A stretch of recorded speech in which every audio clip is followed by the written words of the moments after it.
Now, the first thing I'm going to say about this chapter is I love this music. Basically, every chapter in this game has its own unique theme, but they're all really good, but to me, this one just sounds really, really amazing. It's probably one of my favourite tracks in this whole game, and probably the whole series, actually. Now, yeah, it doesn't really matter in what order you send the characters out from the castle, but make sure Fin goes out before Cuan does. You'll find out why in just a few seconds.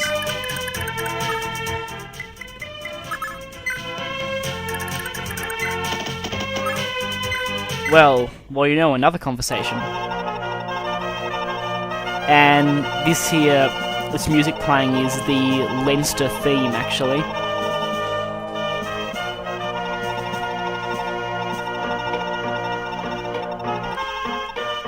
Sort of suits Cuan and the other knights.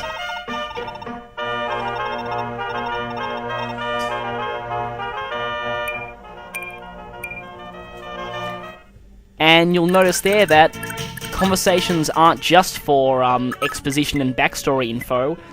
Some of them actually give you stat bonuses, like that one did. So Fin actually got some stat increases from that, which will hopefully make up from his horrible level ups in the last chapter, but still.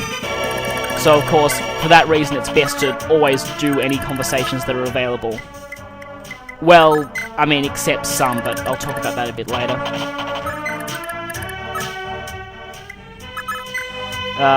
Azel's just about the only guy here who isn't mounted.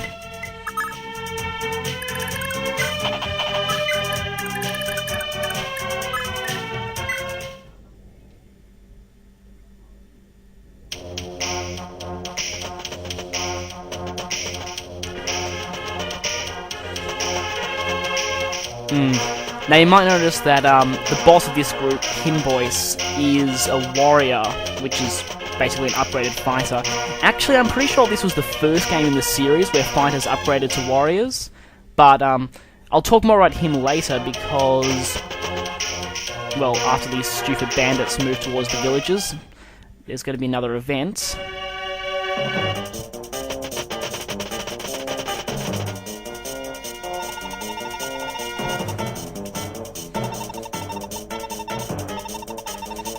And it looks like Jamuka is actually helping us, so it seems like there are some decent people in Verdun after all. They're not all generic bandits.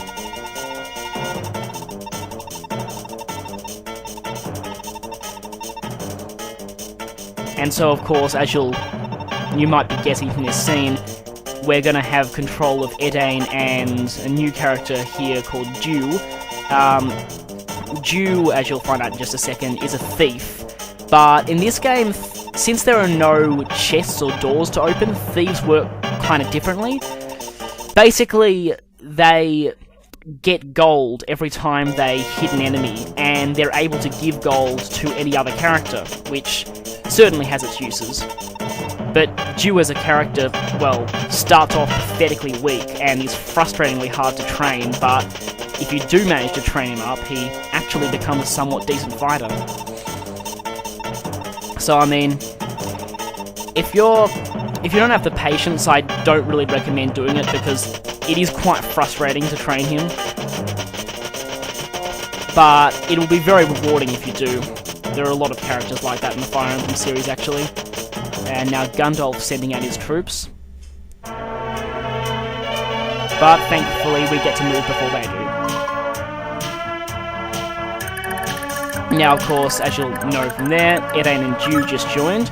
Yes, Dew's strength is pathetically low, but his growth rates are excellent, so that will improve. And he lacks pursuits as well. Edain is a priest, and she's a much better healer than Ethlyn is. But, of course, she's a little slower.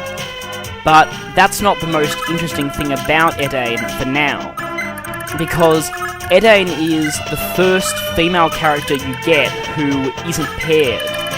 So now would be a perfect time to talk about the love system, which is one of the major features of this game. Basically, this game takes place over 2 generations, and the characters in the second part are the children of the characters in the first part. Now, each female character will give birth to 2 fixed children. However, their stats and skills depend on who you pair them with. Now, I really do like this system because it gives a potentially infinite number of ways to play through the game. Of course, some pairings do tend to be slightly better than others, but I'll talk about that more for each individual character. You might be asking, how do you make pairings? Well, essentially, in order to pair 2 characters, they need to gain a certain amount of love points, 500 if you want to be exact, and it works very similarly to the support system in the later games. So basically, having them stand next to each other will give an increase of love points each turn, and some particular conversations will give fixed bonuses to love points. Also, some characters simply gain love points just simply by being in the same chapter together. Also, some pairings tend to be easier to make than others. They're usually the ones that are hinted at by the story. In most cases, though, the easiest pairings are generally the best, so you'll want to keep that in mind. Right, so back to the actual battle that's going on. Lex is getting pretty beaten up, but he'll be okay. Just using him to lure and weaken. And as you see here, Lex just activates his Vantage skill, which, of course, works in the same way it does in Path of Radiance, except that it only activates in this game when you're on less than half HP. Or is it less than that? I'm not really sure. But at least he did a good job of weakening the enemies, so... yeah. There are separate enemy phases in this game for each enemy castle, so... of course, Gandolf's army moves next, and they're not going to catch up with Dew and Edain, so... unless you're stupid and try and take an obscure route through the forest, but...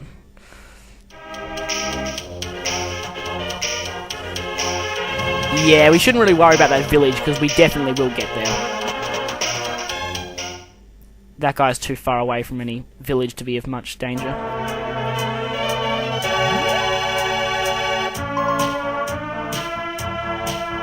Now, time to get some free experience from the enemies Lex weakened. Yeah, I tend to like to save every turn. As always, Midale is one of the main ones who needs it.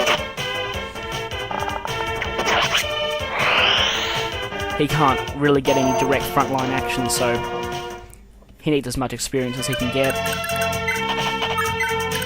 Of course, being able to hit and run is very nice, especially for a more fragile ranged attacker.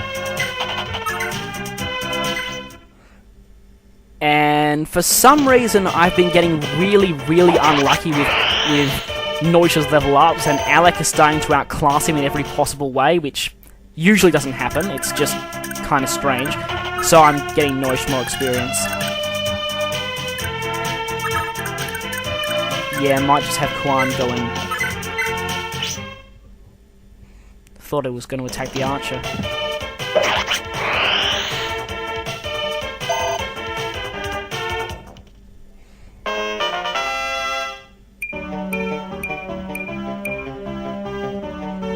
He actually got magic. Of course, yeah, you might notice that physical strength and magical strength are basically coincide in this game. Should have used the steel axe from the beginning. Sorry about that. Well, yeah, basically characters have both strength and magic stats, but for the most part, magic is useless for physical attackers unless you're using a magical weapon, which we won't be getting until later. But in this game, there actually are a couple of hybrid classes that can use both, actually it's just swords and magic. But in the first part, the majority of characters who are like that have pretty crappy strength, so they really don't do much with swords anyway. Kind of like knife-using sages in Path of Radiance. Yeah, not going to go out into the open, particularly with that boss with a silver axe running about. You definitely don't want to be taking a hit from a silver axe. You probably want to force him to use his hand axe if you can. Ah, almost there.